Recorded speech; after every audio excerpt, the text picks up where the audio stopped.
Hello and welcome everyone to a tutorial for the training avatar. If we are directly in the first phase after the attacking, you see one of us gets lasered and there's lots of stuff laying around. We will explain what is happening here later. I will just give you one advice in advance before we go to the next phases. Always coordinate your buffs and your big cooldown skills or big hitter skills, and maybe get to voice to coordinate everything. Okay, let's see what this phase is about. This phase is about the wind dome. Means you have this dome that looks like, well, wind, and you need to get inside this thing before he slams his fist into the ground. If you are not inside when he slams his fist into the ground, you get knocked off the platform and you will die. When you die, everyone dies. This is a rule for the whole fight. So don't ever try to do some fancy stuff like immortality or jumping or something. It doesn't work. Just get into the wind domes and be protected from his attack. After a certain amount of attacks, he gets back to his vulnerability phases and you can attack. Coordinate your buffs with your team. The moment you can, you will see your buffs going, get your big hitter skills, and get his HP shredded. I will now see the phase with the protective domes that rotate outside. You have a partner, or maybe not. Well, if you have a partner, you need to go together in the same symbol as you have above your heads, and you need to walk in a at least halfway coordinated pace, so you have a green line between you. This is a matter of distance and movement speed together. So a dome goes up and protects you from the attacks.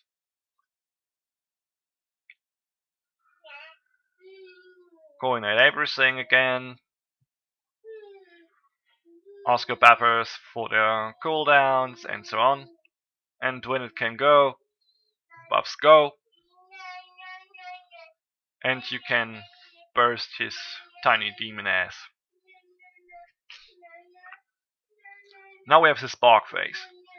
The spark phase is where he gets a shield and a spark flies to the portals.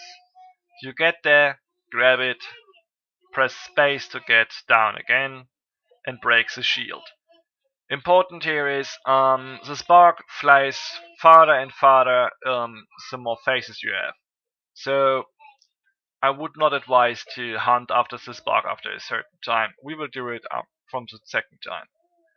Well, as you can see in this phase, there will be ads. They spawn on the outside rings, and you need to pull them in, or at least it's the best way to deal with them. You pull them in and control them where you are. Then you do a burst on the ads and eliminate them, hopefully. It's kind of important to do this for one simple reason. You spare yourself from fighting multiple ads while you are dealing with the ads. Just see that you have a bit of time now, because this is the longest phase you have for damaging.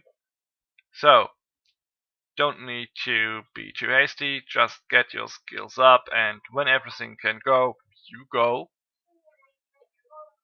You have about 2 bursting phases to obliterate his HP in this phase, so you have plenty of time. Yeah, now we have another phase. The one that we had before. You see, one of us gets lasered. This one has no control over himself and he will constantly get damage. You either shield him or hope he survives it. When you have these ads on the edge that spawn bubbles, you see they damage players.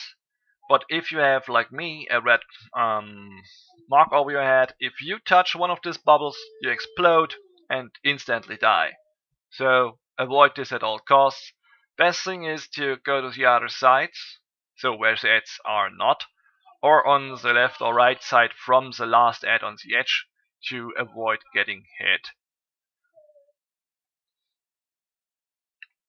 Here again we prepare our buffs, no hasting, and when everything can go, we obliterate as much HP of him as we can.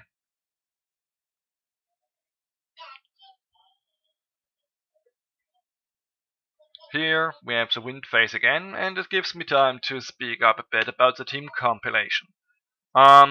For my point of view, if you're strong enough, it doesn't really matter what DDs you choose, but one tank and 1 to 2 supports are mandatory. I would say the best combo is like 1 Berserker, 1 Revenant, and a tank, of course, plus a Soundweaver and a Lightbinder. Of course, you can go different combinations like 2 Revenants or Firestart or whatever, but the thing is, without Berserker, you can pull in the mobs at the last phase, and this can be difficult for you because if they can't really attack, it's really a mess. So, as you can see, we put up our buffs again and burst him.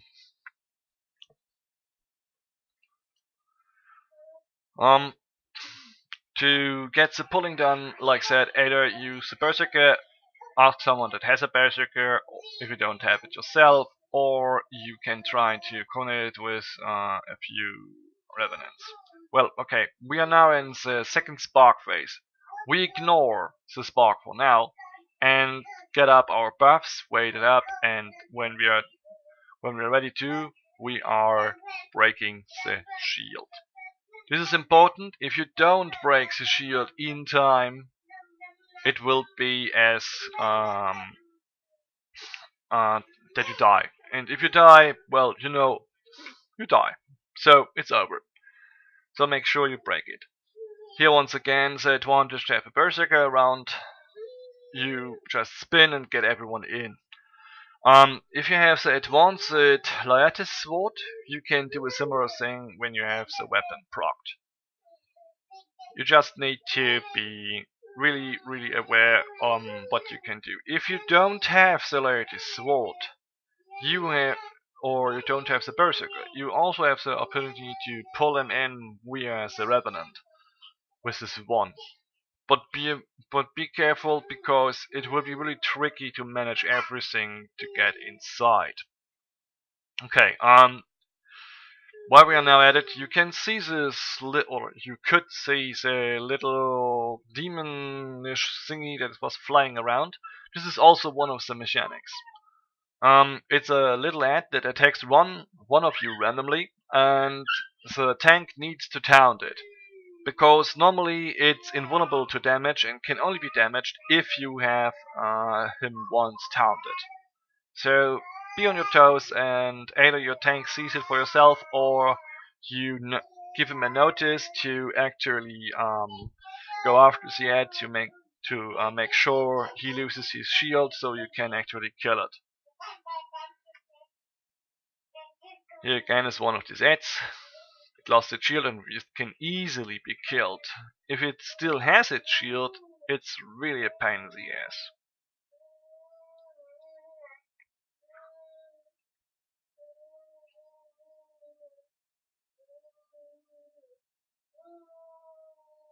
Well, so the next thing we have to bear in mind is that when we are fighting, and this will happen of course, you need to see that you have his HP in mind. As you can see, you can only remove a certain amount of HP, and when he gets into his phases, he gets his HP locked. So you can't damage him. So in the phases where you see that his HP go like this, don't attack him anymore, because it doesn't bring you anything. Okay, here we go. Back in the domes, we try to coordinate this.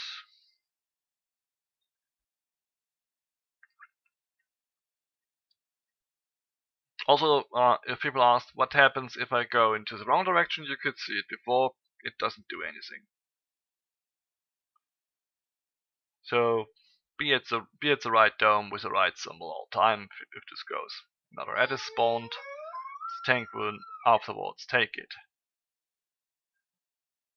We prepare our buffs once again, and when everything is ready, we burst him.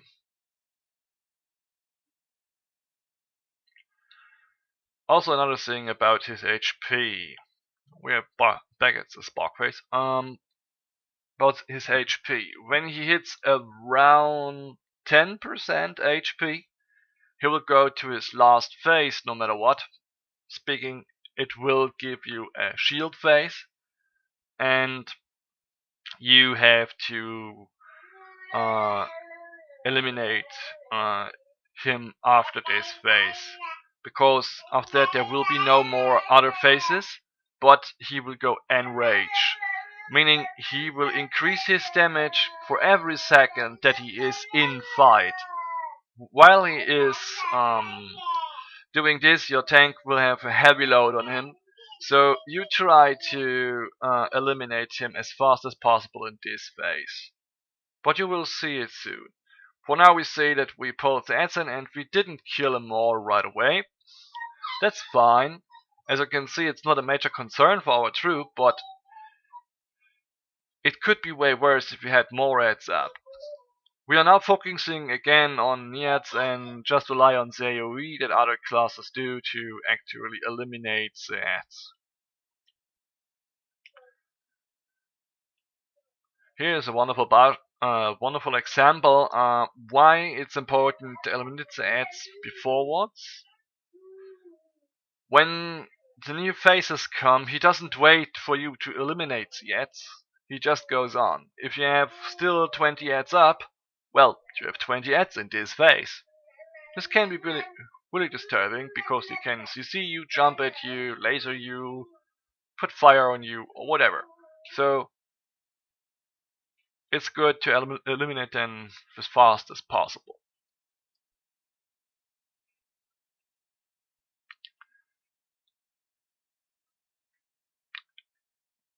Now we prepare for the next burst phase. Like once again, this is his longest burst phase after the ads. Oh no, wait. I got confused by the ads. You see, we burst him down. Now he's vulnerable again at 16%. We have once again the domes. Orient about and get into the right dome to get protective shield. If you have no partner like me at this time, just go alone. Works still as before, just don't need to hassle around with the length of the connection between your partner and the movement speed and whatever.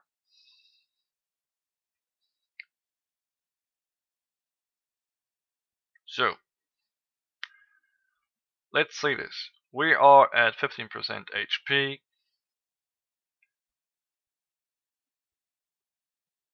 We are now